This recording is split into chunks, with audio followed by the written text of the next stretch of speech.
Welcome to news 99. Anakapalli జిల్లా సబ్బవరం మండలం ఇరువాడ highway road గుండా ఇద్దరు వ్యక్తులు కారులో ప్రయాణిస్తూ శుక్రవారం రోడ్ యాక్సిడెంట్ కు గురి కావడంతో అక్కడ పెట్రోలింగ్ పోలీసులు వెళ్లి పరిశీలించగా కారులో 42 ప్యాకెట్లు గంజాయి దొరికింది.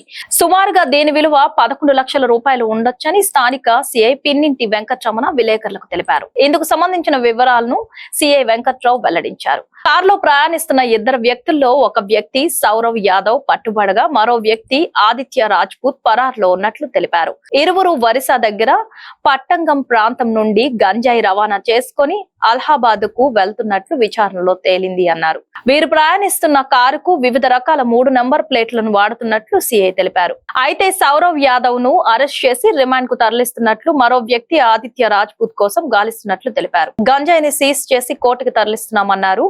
ఈ సమావేశంలో ఎస్ఐ ఎస్ ధనుంజయ్ తదితరులు పాల్గొన్నారు. ముద్దాయిని ఆల్రెడీ అరెస్ట్ చేసి రిమాండ్ కోర్టు అనకాపల్లి కోర్టుకి పంపిస్తున్నాం. అలాగే ప్రాపర్టీ కూడా స్వాధీనం చేసుకుని కోర్టు దీంట్లో పెట్టాలి.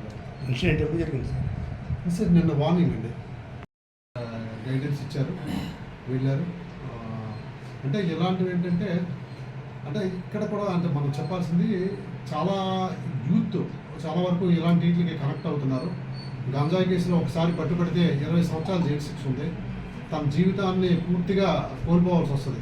కాబట్టి యువత కానీ ఎవరు కానీ ఇటువంటి గంజాయి రవాణాలో కానీ పట్టుబడడం కానీ లేదా ట్రాన్స్పోర్ట్ కానీ పొజిషన్లో ఉంచుకోవడం కానీ నేరం. కాబట్టి అటువంటివి ఏవి కూడా చేయకూడదని కోరుకుంటున్నాం.